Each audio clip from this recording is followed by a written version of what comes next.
Eh, pada pertemuan hari ini saya akan membahas tentang data exploration 2, melanjutkan data exploration 1. Outline-nya yang akan kita bahas ada 3. Yang pertama adalah feature creation, lalu ada feature selection, lalu ada feature hazing. Apa sih feature creation? Yaitu feature creation adalah proses untuk membentuk fitur baru gitu. Udah dibahas ya kemarin, apa sih fitur? Fitur adalah parameter-parameter yang digunakan untuk memprediksi target atau label atau output yang ingin kita bentuk dari suatu model yang ingin kita bangun gitu. Nah, lalu ada fitur selection. Nah, biasanya ada berapa parameter nih, ya kan? Nah, tapi nggak semua parameter kita jadikan sebagai feature, nggak sebagai input, jadi sebagai model. Jadi kan ini ada model gitu kan ya. Outputnya adalah targetnya, target prediksi dari targetnya. Berarti kan ini inputnya gitu. Nah, inputnya belum tentu semua data yang kita punya. Misalnya modelnya adalah kita berusaha untuk memodelkan harga dari rumah di suatu lokasi gitu, harga, ya kan? Harga, tapi kita datanya ada banyak, ada data apa penghuni, jumlah penghuni gitu kan. Ada data pendapatan, ada data apa UMR dan lain-lain di lokasi tersebut. Nah, apakah semuanya berpengaruh terhadap harga rumah? Tentu saja tidak, gitu kan ya. Nah, sebagian saja yang mungkin akan berpengaruh. Nah, karena itu ketika kita masukkan ke sini itu disebut dengan feature. Nah, penyeleksiannya disebut dengan feature selection. Lalu fitur hazing adalah untuk suatu teknik merepresentasikan fitur yang cukup efisien, terutama untuk data dengan dimensi tinggi. Nanti kita akan lihat apa sih maksudnya gitu. Oke, featureization gitu. Secara sederhana, featureization adalah proses untuk mengubah data mentah ke dalam bentuk yang numerik gitu. Kenapa sih harus numerik? Karena model machine learning itu hanya bisa memahami angka. Kita kemarin udah bahas ya, data-data kan ada banyak ya, ada yang ordinal, ada yang numerik gitu, ada yang kategorikal gitu. Kategorikal misalkan data-data string gitu atau data-data yes or no gitu. Itu kita harus buat sebagai angka dulu gitu untuk digunakan di machine learning. Nah, biasanya prosesnya ada 2. Yang pertama adalah mengkonversi dari data kategorikal ini menjadi numerik, menjadi angka. Yang kedua adalah scaling, memastikan bahwa data-data angka ini memiliki skala atau yang sama gitu. Terus habis itu udah kita lanjut ke materi selanjutnya, feature selection gitu. Saya tadi udah bahas ya, feature selection adalah dari parameter atau parameter yang kita punya atau data yang kita punya, kita nggak mau pakai semuanya. Misalnya kita punya data umur, kita punya data gaji gitu, terus kita punya data hobi gitu, atau terus warna favorit gitu ya kan, misalkan.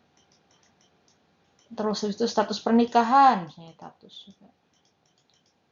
Terus targetnya apa? Targetnya untuk mendeteksi misalkan ada memiliki mobil atau enggak gitu. Belum tentu semuanya itu mempengaruhi sama targetnya. Sehingga ketika kita ingin mengefisiensikan, kita menggunakan feature selection gitu.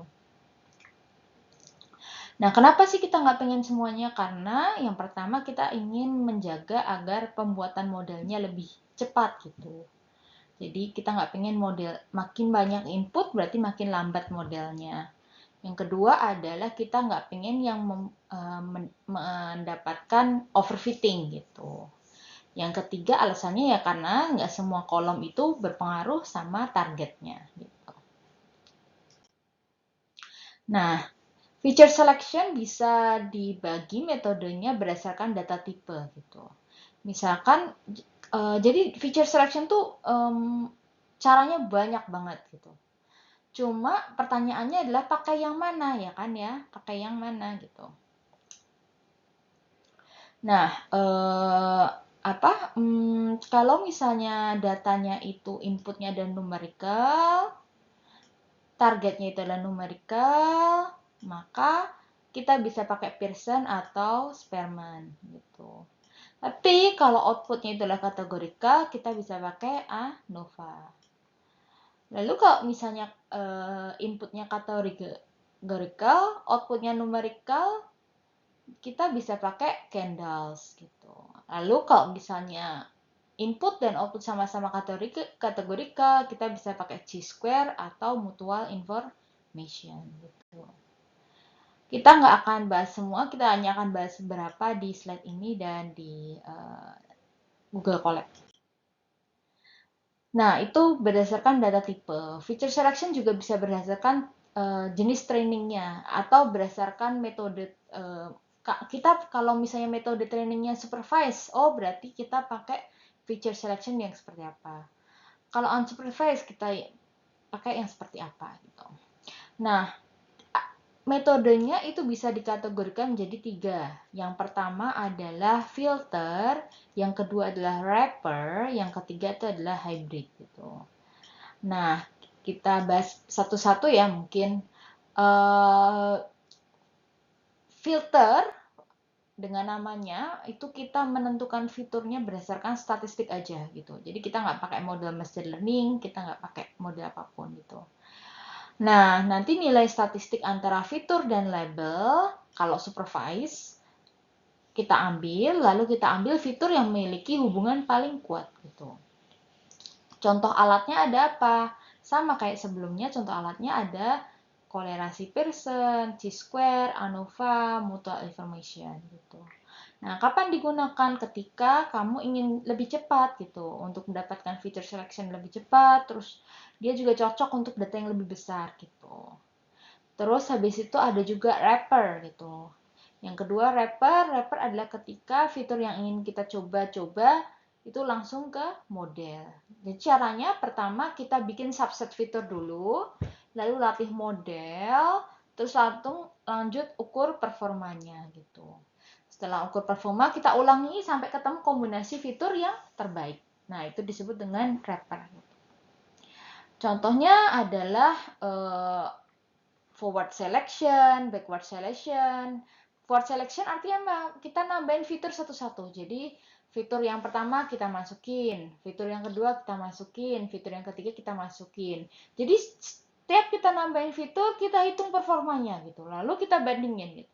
Setelah kita bandingin, kita tahu oh ternyata fitur yang untuk mendapatkan performa paling baik kita menggunakan fitur A, B, C, D, E gitu. Itu namanya forward selection, kita nambahin satu-satu. Kalau backward selection beda, kita pakai dulu semuanya, terus kita kurangin satu-satu. Nah, itu disebut dengan backward elimination gitu. Oh, buang fiturnya satu-satu. Atau ada juga disebut dengan recursive feature elimination, artinya kita buang dan tambah gitu. Kita kombinasikan fiturnya gitu. Nah, kapan digunakan? Kita menggunakan wrapper ketika kalian memiliki keinginan untuk mendapatkan hasil yang lebih akurat. Terus kalian juga punya cukup komputasi yang banyak untuk melakukan semuanya. Nah, yang terakhir disebut dengan hybrid. Hybrid mengkomunikasikan antara filter dan wrapper gitu. Metodenya pertama gimana? Metode yang pertama adalah kita saring fitur yang nggak relevan, misalnya pakai filter, lalu kita uji sisa filternya dengan menggunakan wrapper gitu. Contoh yang terkenal itu adalah Elastic Net, Ridge Regression, dan lain-lain gitu. Nah, kapan digunain untuk hybrid? Ketika kalian ingin dapetin hasil yang akurat tapi dengan waktu yang efisien gitu, kalian pakai yang hybrid. Oke, kita bahas metode pertama disebut metode ablation. Metode ablation adalah kita melakukan yang disebut dengan yang tadi wrapper menggunakan backward metode gitu. Artinya pertama kita mentrain model kita menggunakan seluruh feature gitu. Setelah seluruh fitur kita hilangkan satu-satunya. Kita hilangkan satu-satu fiturnya, lalu kita hitung performanya gitu. Kalau misalnya performanya itu lebih jelek, maka kita tetap menggunakan fitur tersebut. Kalau setelah dihilangkan ternyata performanya lebih jelek, oh berarti kan tetap harus ada fitur tersebut ya kan ya. Gitu. Nah, gimana cara taunya kalau kita dapat significantly worse? Yang pertama, kita bisa menggunakan t-test gitu. Terus untuk lebih pede lagi, kita bisa menggunakan statistical test, contohnya menggunakan confidence interval gitu. Oke. Nah, kenapa sih ablation itu melakukan penghilangannya satu-satu gitu, nggak nambahin satu-satu gitu? Karena kan namanya kita melakukan modeling, kita harus at least harus ada feature ya kan ya. Nah, nggak mungkin kita nggak ada feature dulu gitu. Nah, itu akan sulit mengkomparnya ketika tidak ada feature atau tidak ada basis untuk komparasinya, membandingkan performanya. Gitu. Yang kedua adalah mutual information. Seperti di slide sebelumnya, apa sih mutual information? Mutual information dilakukan atau digunakan ketika kita memiliki input kategorikal dan output kategorikal. Gitu. Nah, secara konsep mutual information itu mengukur seberapa besar pengetahuan tentang suatu fitur membantu kita untuk menebak targetnya gitu. Jadi kalau kita tahu nilai suatu fitur, nah kita tanyakan ke fitur tersebut apakah fitur tersebut bisa membantu kita untuk memprediksi kelas atau targetnya gitu. Targetnya biasanya dalam bentuk kelas ya, karena kan ini kategorikal gitu. Misalnya kalian mendeteksi yang inputnya kategorikal, misalkan perempuan atau laki-laki gitu. Outputnya kategorikal, misalnya kalian mendeteksi apakah mereka memiliki kendaraan pribadi atau enggak, misalnya kayak gitu. Kan berarti dua-duanya kategorikalnya. Nah, kalian untuk mencari feature-feature yang tepat untuk mendapatkannya, kalian bisa menggunakan mutual information ini. Nah, satu-satu kita cek feature-nya gitu. Kita cek apakah feature-nya ini membantu atau enggak sih ke modelingnya gitu. Kalau iya berarti mutual information-nya tinggi. Kalau misalnya dia membantu berarti mutual information tinggi. Kalau nggak berpengaruh ya udah berarti nilainya adalah 0 gitu. Nilainya adalah 0 gitu. Rumusnya terlihat kompleks, tapi intinya adalah sebenarnya rumus di sini terlihat kompleks ya. Intinya adalah menghitung seberapa besar ketergantungan ya. Ketergantungan antara feature dengan variabel target gitu. Atau berarti kelasnya gitu. Atau kelas target. Oke. Oke, nah misalnya apa ya? Misalkan kalian tujuannya adalah kalian dikasih 1000 iklan gitu. Oke, kalian komputer, bayangin kalian komputer, kalau kalian dikasih 1000 iklan gitu. Kalian diminta untuk membuat suatu program atau model di mana kalian model tersebut harus bisa mendeteksi iklan mana yang memiliki promo. Gitu. Nah, berarti kan artinya kita harus mencari feature-feature utamanya ya kan? Nah, feature-nya ada apa aja sih? Feature-nya kan berarti kita hubungkan antara kata kita targetnya adalah kelas promo ya kan ya, target adalah kelas promo, yes or no, apakah iklannya itu promo yes or iklannya promo no gitu ya kan ya. Nah, contohnya apa sih feature yang menghubungkan promo? Berarti feature-feature contohnya misalkan apakah iklannya tersebut ada kata diskon ya, ataukah ada kata free gitu, ataukah ada kata gratis gitu, ataukah ada kata 0% gitu. Nah, yang kayak gini-gini kan berarti feature-feature yang hubungannya kuat gitu dengan kata promo ini gitu. Nah, berarti mutual information tuh mengecek nih tadi hubungan antara kata gratis dengan promo gimana sih? Hubungan antara apa tadi? Diskon dengan promo gimana sih? Tinggi atau enggak gitu. Kalau misalnya kata-kata yang normal kayak misalkan beli gitu, itu kan kata-kata yang netral ya, di semua iklan pasti ada gitu. Berarti pasti hubungannya rendah antara kelas promo tadi gitu, kata beli ini gitu, karena hubungannya rendah gitu. Sedangkan kata-kata misalnya diskon dan lain-lain itu memiliki hubungan kuat antar dengan kelas promo. Gitu. Oke, metode terakhir, metode yang ketiga yang tentang kategori inputnya kategorika, outputnya kategorika adalah Chi-square. Nah, bedanya Chi-square dengan mutual information ini, kalau tadi mutual information itu dia mencari ini ya, mengukur banyak informasinya ya. Jadi kalau misalnya tadi itu di kelas promo pasti akan ada banyak kata diskon, akan ada banyak kata 0% gratis dan lain-lain. Berarti kan kita ngecek banyak informasinya gitu. Nah, kalau Chi-square kita pakai data hubungan statistik gitu antara feature-nya dengan uh, kelasnya tersebut gitu. Jadi kita is an important statistic gitu. Jadi kita menggunakan nilai statistik. Makanya disebut dengan Chi-square test biasanya. Jadi apa sih Chi-square test? Adalah statistik yang umum digunakan untuk menguji apakah ada hubungan antara dua variabel kategorikal. Nah, misalkan sering dipakainya misalkan kemunculan sebuah kata di dalam dokumen berkaitan dengan kelas dokumen tersebut gitu. Terus habis itu yang tadi ya misalkan apakah diskon itu sering di dokumen kelas promo. Terus apakah dia juga selain dia sering tapi juga hubungannya dengan jarang gitu. Apakah dia jarang di kelas non promo gitu. Kalau iya berarti ada dependensi antara kata kelas dan dengan target kita gitu. Karena dia yang satu sering, yang satu jarang gitu. Artinya dia ada dependensinya nih gitu antara target kita gitu. Berarti kata diskon itu cocok untuk sebagai feature kita gitu. Nah, kalau nggak ada hubungan signifikannya maka kurang bermanfaat gitu untuk prediksi gitu. Nah, kalau di sini misalnya di slide ada right-handed sama left-handed kelasnya, ya kan? Feature-nya ada apa aja? Feature-nya ada males atau females gitu.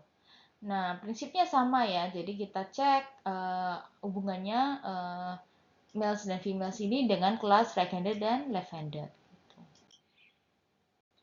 Oke, ini perbandingan antara mutual information, frekuensi, dan Chi-square. Oke, tadi mutual, tadi feature selection. Yang selanjutnya adalah feature creation. Apa sih feature creation gitu? Feature creation adalah proses untuk mengenerate suatu feature baru dari knowledge yang sudah ada, dari pattern data yang ada gitu. Ada binning, splitting, one-hot encoding, dan calculated new feature gitu. Nanti silakan dicek satu-satu ya, apa sih binning, apa splitting, one-hot encoding, dan calculated new feature itu apa sih gitu. Kalau binning itu mengkonversi antara yang tadinya kita punya continuous data menjadi categorical data gitu. Contohnya di sini gitu. Contohnya apa? Misalkan kalian punya data tinggi gitu. Terus kalian mau masukin categorical misalnya data manusia ya cukup tinggi, tinggi sekali atau pendek dan lain-lain gitu. Itu kan data jadi kategorical. Jadi dividing the range of data into series interval itu binning gitu. One-hot encoding adalah menghubungkan antara yang tadi categorical variable menjadi binary format 0 atau 1. Misalnya kalian punya data male atau female, berarti kita masukin kalau male berarti kita punya kolom baru nih. Kolom barunya namanya kolom male gitu. Nah, ketika dia orang itu memiliki gender male berarti untuk kolom male dia angka 1. Sedangkan untuk kolom female orang itu akan mendapatkan 0. Terus ada orang punya gender female, berarti yang satu adalah female, yang 0 adalah male. Terus ada orang male-male, berarti di kolom male, di fitur male dia 1, di feature female dia 0. Nah, Untuk orang yang memiliki male, gender male, berarti dia di feature male itu 1, di feature female itu adalah 0. Nah, ini disebut dengan one hot encoding gitu. Nah, ini penting di machine learning karena machine learning harus semuanya dalam bentuk angka gitu. Makanya untuk data-data kategorikal ini bisa berubah menjadi angka seperti ini. Gitu. Oke, sekarang kita akan masuk metode hashing gitu. Metode hashing ini disebut dengan hashing trick gitu. Ini adalah teknik untuk mengubah fitur kategorikal menjadi representasi numerik berdimensi tetap tanpa harus menyimpan seluruh kamus feature gitu. Misalkan kalian punya 10.000 kata gitu. Kalau kalian pakai one hot encoding seperti tadi, berarti kan kalian harus memiliki apa? Nah, kalau kita bahas ya, misalnya apa? Feature hashing tadi. Kalau kalian memiliki 1.000 kata gitu kan ya. Tadi kan misalnya kalau gender kalian cuma punya 2 ya, kebetulan gender female atau male aja gitu ya. Tapi kalau misalnya kalian punya 1.000 kata gitu ya. Nah, semuanya katanya ingin kalian jadiin feature gitu ya. Cuma kalau misalnya masukin machine learning berarti kan kalian masing-masing harus punya kolomnya ya kan. Kalau tadi pakai one hot encoding, misalnya kita ada 1.000 berarti kan ini gede banget gitu ya. 1.000 kata berarti kita punya 1.000 feature baru gitu ya. Bahkan kalau misalnya 100.000 ya berarti 100.000 feature baru gitu. Nah, ini kan nggak efektif gitu. Nah, makanya kita menggunakan hashing instead of menggunakan one hot encoding gitu. Caranya apa? Caranya kita adalah dengan memasukkan beberapa kata ini, beberapa feature ini ke dalam satu kolom yang sama gitu. Nah, kenapa? Karena tadi machine learning itu harus dalam bentuk angka, jadi semua kategorikal seperti warna, kota, jenis produk itu semua harus dalam bentuk numerikal gitu. Nah, one hot encoding nggak efektif gitu, makanya kita menggunakan hashing gitu. Nah, caranya adalah kita petain gitu. Misalnya yang tadinya 1.000 jadi cuma 500 saja gitu. Gitu. Apa sih keuntungannya metode hashing? Yang pertama adalah pengurangan dimensinya gitu. Yang tadinya kita punya 1.000 angka, 1.000 kategorikal gitu kan ya. 1.000 enggak mau 1.000 gender, 1.000 kata gitu ya. Dimensinya di feature jadi cuma 500 saja. Nah, itu dimensinya berkurang. Yang kedua adalah memorinya. Memorinya lebih efisien gitu. Yang ketiga adalah prosesnya lebih cepat, processingnya lebih cepat. Tuh. Nah, slides-nya ini menunjukkan hashing-nya seperti apa gitu. Kita lihat, sebenarnya tadinya ada 1, ada kata 2, 3, 4, 5, 6, 7, 8, 9 gitu. Ada 9 kata gitu. Kalau kita pakai hot encoding berarti kita jadiin 9 feature baru ya. 9 feature baru gitu. Terus kita masukin, berarti ketika kata the, berarti ini 1, lain-lainnya 0 gitu kan ya. Gitu. Nah, cuma kalau misalnya ini tidak akan efektif gitu loh. Nah, kita menggunakan hash function atau kita hashingkan gitu. Kita masukkan ke dalam 6 saja gitu. Nah, feature pertama itu kita pakai untuk kata the yang oranye dan kata the di sini gitu. Berarti kita ada 2 kali ditemukan kata the gitu. Terus habis itu feature yang kedua itu yang biru itu kita pakai untuk kata fox dan kata over gitu. Berarti kita menemukannya 2 kali dan seterusnya gitu. Jadi bandingin yang tadinya 9 berkurang jadi 6 gitu. Jadi nge-training modelnya gimana? Nge-training modelnya kita menggunakan yang 6 feature ini instead of yang 9 one hot encoding gitu. Nah, setelah itu kalau udah dapat kita bisa cek gitu. Nah, kelebihannya apa sih hashing ya? Tadi udah saya jelasin ya, dimensi, kecepatan processing dan lain-lain. Negatifnya ada collision gitu, atau ada tabrakan. Contohnya misalkan feature nomor 2 itu. Feature nomor 2 itu dipakai untuk fox dan untuk over. kalau misalnya target kita itu misalnya untuk mencari iklan tentang Fox gitu ya, yang tadi saya bahas tentang iklan gitu. Nah, jadi kan feature Fox ini kan berarti sangat amat penting gitu kan ya, gitu. Tapi dia seakan-akan sama pentingnya dengan feature over gitu, karena dia disatuin di feature yang sama gitu. Nah, itu disebut dengan collation gitu. Nih saya bahas, misalnya feature 3, tadi feature 3 itu dipakainya untuk brown, lazy, dan dog gitu. Padahal misalnya modeling kita, machine learning kita, fungsinya adalah untuk memprediksi atau mencari iklan yang akan dicintai oleh pemilik anjing gitu kan ya. Berarti kan kita penting banget nih feature anjing tuh kan ya. Feature kata anjing tuh penting banget gitu. Nah, tapi ternyata karena disatuin di satu yang di kolom yang sama atau di box yang sama di feature 3 seakan-akan sama nih pentingnya dengan brown dan dog. Berarti kan kemungkinan ada iklan-iklan tentang sorry, sama dengan brown dan lazy. Kemungkinan ada iklan-iklan tentang brown dan tentang lazy yang nggak ada hubungan sama dog itu masuk ke target iklan tentang anjing gitu. Gitu. Tapi ternyata walaupun ada permasalahan itu ternyata tetap bagus gitu. Terus habis itu ada juga feature hazing menggunakan interaction gitu. Menggunakan interaction maksudnya apa? Kita jadiin satu gitu. Misalkan ada beberapa kata misalnya quick brown itu lebih penting lebih bermakna dibanding quick sendiri brown sendiri atau brown fox gitu. Dia lebih memiliki makna dibandingin yang brown sendiri dan fox sendiri atau BMW tires itu lebih punya makna dibandingkan BMW sendiri dan tires sendiri dan seterusnya gitu.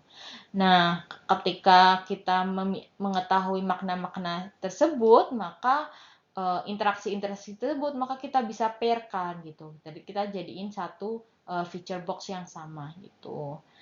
Nah, karena dia memiliki makna yang sama gitu. Dengan kata ini kita bisa membuat efisien gitu. Yang tadinya misalnya kita punya 10.000 kata gitu kan ya. Kalau misalkan kita kita komunikasikan semua, kita jadi 100 juta kata gitu ya kan, kata ya kan, karena dia memiliki karena ada interaksi tadi berarti kan n berarti kan dapat n pangkat 2 karena ada interaksi pangkat 2 ya kan ya, karena lebih penting dijadiin satu gitu kan ya. Nah, 100 juta kan berarti gede banget gitu. Untuk mengecilkannya kita menggunakan feature hazing.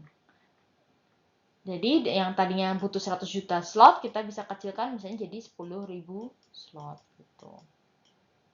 Tanpa menyimpan semua kombinasi gitu. Jadi intinya apa yang kita udah pelajarin, feature creation. Feature creation tadi mengubah data mentah menjadi feature numerik yang relevan. Contohnya ada encoding, scaling, dan polynomial feature gitu. Feature selection itu tadi memilih feature yang paling berdampak terhadap target. Contohnya adalah kolerasi ANOVA, RFA forward backward selection, dan lasso elastic net. Terus ada feature hazing gitu. Itu solusi efisien untuk data kategorikan berdimensi besar. Dia hemat memori, terus tapi ada resiko collision, tapi masih akurat dalam prakteknya gitu. Ini reference-nya. Terima kasih. Assalamualaikum warahmatullahi wabarakatuh.